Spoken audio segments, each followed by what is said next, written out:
Hello students, आज हम redox अभिक्रिया के बारे में पढ़ेंगे। इसके पहले हम रासायनिक अभिक्रिया के प्रकार में 5 अभिक्रियाओं के बारे में पढ़ चुके हैं। 5 प्रकार की अभिक्रियाओं के बारे में पढ़ चुके हैं। छठी अभिक्रिया है रेडॉक्स अभिक्रिया। तो आइए जानते हैं कि रेडॉक्स अभिक्रिया क्या है। तो सबसे पहले स्टूडेंट्स, रेडॉक्स अभिक्रिया में 2 अभिक्रियाएं एक साथ संपन्न होती हैं। पहली है ऑक्सीकरण और दूसरी है अपचयन अभिक्रिया। और इन्हीं दोनों अभिक्रियाओं के नाम पर रेडॉक्स अभिक्रिया का नाम रेडॉक्स पड़ा है। जानते हैं कैसे? रेडॉक्स का रेड, अपचयन का जो इंग्लिश रिडक्शन है उसके रिडक्शन से हम रेड लिए हैं और ऑक्सीडेशन से ऑक्स लिए हैं, और इस तरह से यह रेडॉक्स इसका नाम पड़ा है। रेडॉक्स अभिक्रिया जिसमें कि ऑक्सीकरण और अपचयन दोनों अभिक्रियाएं एक साथ होती हैं उसको हम रेडॉक्स अभिक्रिया कहते हैं। तो सबसे पहले आइए जानते हैं कि ऑक्सीकरण अभिक्रिया क्या है। तो ऑक्सीकरण अभिक्रिया में इसमें किसी पदार्थ से या तो ऑक्सीजन का योग होता है या हाइड्रोजन का ह्रास होता है। ह्रास मतलब हाइड्रोजन की कमी या हाइड्रोजन को बाहर निकाला जाता है। जब किसी पदार्थ से ऑक्सीजन का योग होता है अथवा हाइड्रोजन का ह्रास होता है तो इस प्रकार की अभिक्रिया को हम ऑक्सीकरण की अभिक्रिया कहते हैं।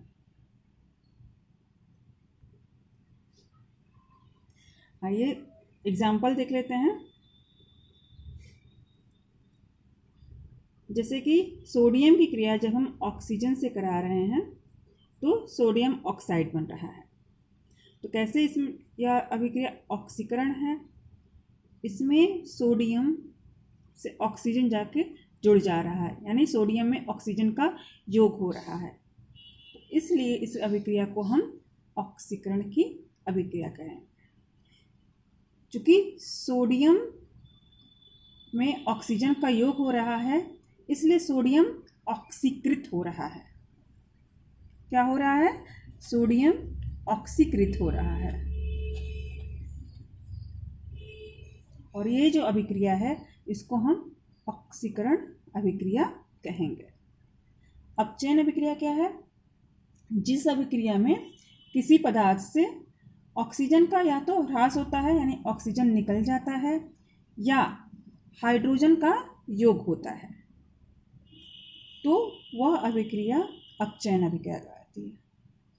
किसी पदार्थ से ऑक्सीजन निकलना या हाइड्रोजन का जुड़ना अपचयन अभिक्रिया कहलाती है। तो इसको हम उदाहरण से समझ लेते हैं। पोटेशियम क्लोरेट अपघटित होता है पोटेशियम क्लोराइड में और ऑक्सीजन में। अब इसमें अपचयन कैसे हुआ? तो यहाँ पोटेशियम क्लोराइड से ऑक्सीजन ये पूरा का पूरा ये निकल गया है, अलग हो गया है, यानी कि यहाँ पे ऑक्सीजन का कमी हो रही है, ऑक्सीजन की कमी हो रही है, ऑक्सीजन का ह्रास हो रहा है। इसलिए यह अभिक्रिया अपचयन अभिक्रिया कहलाती है। और चूंकि पोटेशियम क्लोराइड से ऑक्सीजन बाहर निकल रहा है इसलिए पोटेशियम क्लोराइड अपचयित हो रहा है। क्या हो रहा है? अपचयित हो रहा है। तो ये है ऑक्सीकरण और अपचयन की अभिक्रिया। अब एक समीकरण हम लोग देख ले रहे हैं कि कैसे एक ही अभिक्रिया के अंदर ऑक्सीकरण भी हो रहा है और अपचयन भी हो रहा है। तो ये समीकरण है। जिंक ऑक्साइड की क्रिया जब हम कार्बन से कराते हैं तो जिंक बनता है और कार्बन मोनो ऑक्साइड बनता है। अब इसमें देख ले रहे हैं कि किसका कौन ऑक्सीकृत हो रहा है और कौन अपचयित हो रहा है। तो सबसे पहले देखिए आप, जब जिंक ऑक्साइड, जिंक ऑक्साइड से ऑक्सीजन निकल जा रहा है और यह जिंक में परिवर्तित हो जा रहा है। जिंक ऑक्साइड से ऑक्सीजन अलग हो जा रहा है और यह जाके जिंक में परिवर्तित हो जा रहा है। इसलिए ये जो अभिक्रिया है ये अपचयन कहलाएगी, यानी कि जिंक ऑक्साइड का अपचयन हो जा रहा है। और कार्बन इस ऑक्सीजन के साथ जुड़ जा रहा है और कार्बन मोनोऑक्साइड बना रहा है। तो चूँकि कार्बन में ऑक्सीजन का योग हो जा रहा है, इसलिए कार्बन का ऑक्सीकरण हो रहा है और कार्बन मोनोऑक्साइड बन रहा है। ऑक्सीजन का योग होने के कारण से कार्बन का ऑक्सीकरण हो रहा है और कार्बन मोनोऑक्साइड बन रहा है। इतना आप लोगों को समझ में आ गया। यहाँ पे देख लेते हैं कि कौन सा जो पदार्थ है वो अपचयित हो रहा है और कौन सा पदार्थ ऑक्सीकृत हो रहा है। तो जिंक ऑक्साइड से ऑक्सीजन निकल रहा है, इसलिए जिंक ऑक्साइड अपचयित हो रहा है और कार्बन के साथ ऑक्सीजन जाके जुड़ रहा है, इसलिए कार्बन ऑक्सीकृत हो रहा है। हमने यहाँ पे लिखा भी है कि कार्बन ऑक्सीकृत हो रहा है क्योंकि इसके साथ ऑक्सीजन जुड़ रहा है, और जिंक ऑक्साइड अपचयित हो रहा है क्योंकि इसमें से ऑक्सीजन निकल रहा है। तो इतना समझ में आया होगा कि कौन सा पदार्थ ऑक्सीकृत हो रहा है और कौन सा पदार्थ अपचयित हो रहा है। एक और प्रश्न आता है कि कौन सा पदार्थ ऑक्सीकारक है और कौन सा पदार्थ अपचायक है। तो इसको हम समझा दे रहे हैं आपको कि इस अभिक्रिया में देखिए, कार्बन जिंक ऑक्साइड से ऑक्सीजन को अलग कर रहा है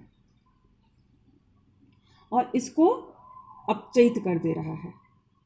कार्बन जिंक ऑक्साइड से ऑक्सीजन को अलग करके जिंक ऑक्साइड को अपचयित कर दे रहा है, इसलिए कार्बन अपचायक है। और ऐसे ही जिंक ऑक्साइड कार्बन को ऑक्सीजन उपलब्ध करा रहा है या ऑक्सीजन दे रहा है, इसलिए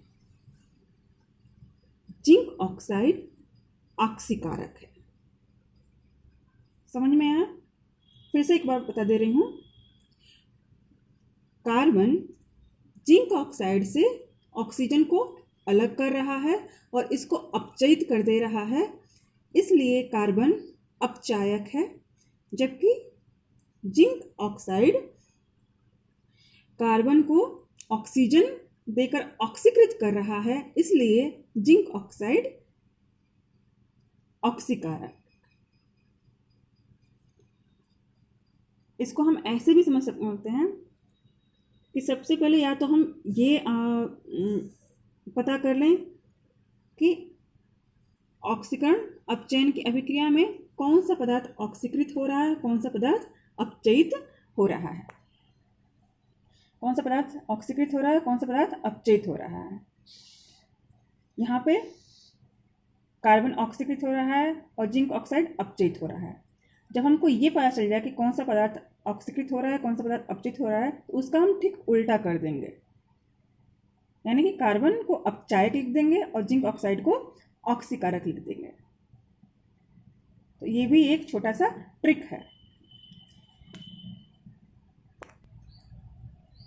अब दूसरा उदाहरण हम देखते हैं। हाइड्रोजन सल्फाइड और क्लोरीन की जब क्रिया होती है तो हाइड्रोजन क्लोराइड और सल्फर बनता है। तो इसमें कौन ऑक्सीकृत हो रहा है, कौन अपचयित हो रहा है, ये देख लेते हैं। हाइड्रोजन सल्फाइड से हाइड्रोजन अलग हो रहा है। हमने इससे पहले आप सभी को बताया था कि ऑक्सीकरण की अभिक्रिया में या तो ऑक्सीजन का योग होता है या तो हाइड्रोजन का ह्रास होता है। तो इस अभिक्रिया में हाइड्रोजन सल्फाइड से हाइड्रोजन अलग हो जा रहा है, इसलिए ये और सल्फर बन रहा है, इसलिए ये अभिक्रिया ऑक्सीकरण है। और हाइड्रोजन सल्फाइड जो है वो ऑक्सीकृत हो रहा है, जबकि क्लोरीन है वो क्लोरीन हाइड्रोजन से क्रिया कर रहा है, यानी क्लोरीन में हाइड्रोजन जाके जुड़ रहा है, इसका योग हो रहा है, इसलिए यह इसका अपचयन हो रहा है, क्लोरीन का अपचयन हो रहा है। तो यह अपचयन अभिक्रिया है। देख लेते हैं, हाइड्रोजन सल्फाइड ऑक्सीकृत हो रहा है और क्लोरीन अपचयित हो रहा है। तो कौन सा पदार्थ अपचायक है, कौन सा पदार्थ ऑक्सीकारक है? जो ऑक्सीकृत हो रहा है वह अपचायक है और जो अपचयित हो रहा है वह ऑक्सीकारक है। दूसरा एग्जाम्पल है, जब लेड ऑक्साइड की क्रिया कार्बन से होती है तो लेड बनता है और कार्बन डाइऑक्साइड बनता है। इसमें सेम कार्बन ऑक्सीजन से जाके जुड़ जा रहा है, तो इसलिए यह अभिक्रिया ऑक्सीकरण हो रहा है, कार्बन ऑक्सीकृत हो रहा है और लेड से ऑक्सीजन बाहर निकल रहा है, तो यह अभिक्रिया अपचयन हो रहा है, यानी लेड ऑक्साइड अपचयित हो रहा है। यहाँ पे देख लें, कार्बन ऑक्सीकृत हो रहा है, लेड ऑक्साइड अपचयित हो रहा है। तो जो ऑक्सीकृत हो रहा है वह अपचायक है और जो अपचयित हो रहा है वह ऑक्सीकारक है।